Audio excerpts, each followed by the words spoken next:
Terdakwa tidak menikmati hasil tindak pidana korupsi secara materi. Terdakwa mengakui dan menyesali perbuatannya. Untuk terdakwa Kasdi Subagiono, keadaan yang memberatkan. Terdakwa tidak mendukung program pemerintah dalam pemberantasan tindak pidana korupsi, kolusi, dan nepotisme.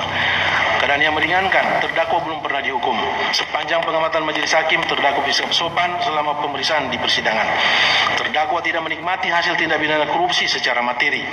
Terdakwa mengakui dan menyesali perbuatannya. Menimbang bahwa oleh karena terdakwa dijatuhi pidana, maka haruslah dibebani pula untuk membayar biaya perkara. Menimbang bahwa berdasarkan hal-hal yang memberatkan maupun hal-hal yang meringankan yang ada pada diri para terdakwa, majelis hakim berpendapat bahwa hukuman garing pemidanaan yang dijatuhkan atas diri para terdakwa sebagaimana yang disebutkan dalam amar putusan di bawah ini kiranya sudah memenuhi rasa keadilan masyarakat.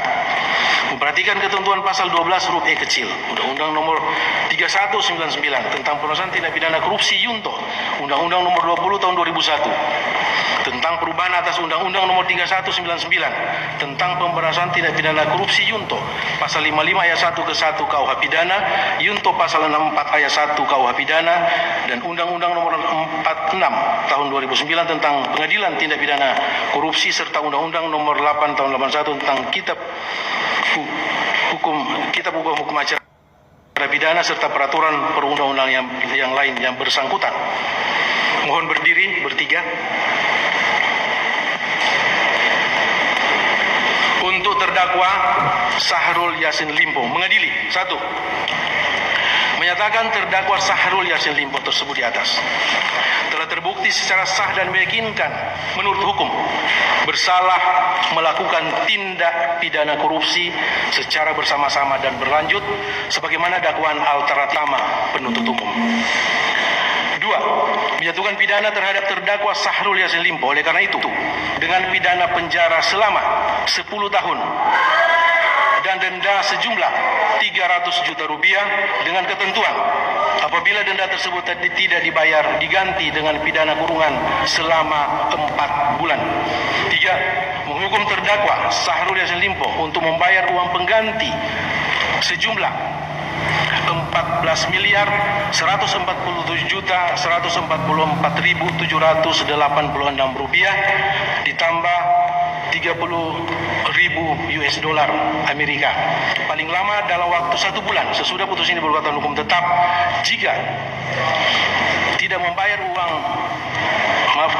tidak membayar maka harta bendanya disita dan dilelang oleh jaksa untuk menutupi uang pengganti tersebut dengan ketentuan apabila terpidana tidak mempunyai harta benda yang mencukupi maka dipidana dengan pidana penjara selama 2 tahun.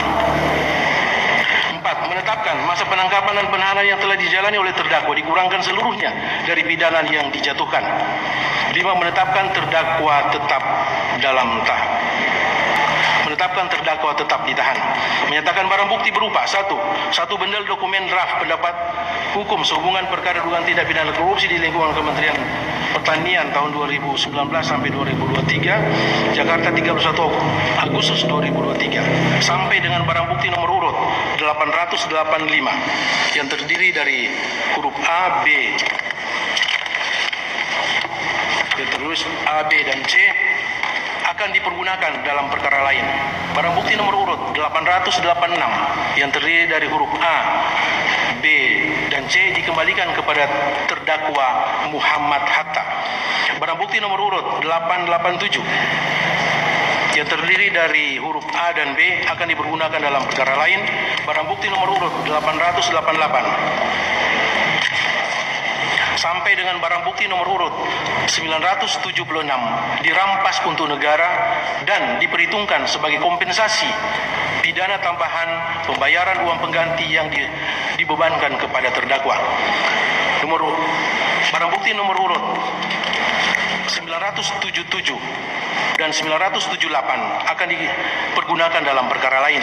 Barang bukti nomor urut 979 sampai dengan barang bukti nomor urut 981 dirampas untuk negara dan diperhitungkan sebagai kompensasi pidana tambahan pembayaran uang pengganti yang dibebankan kepada terdakwa. Barang bukti nomor urut 982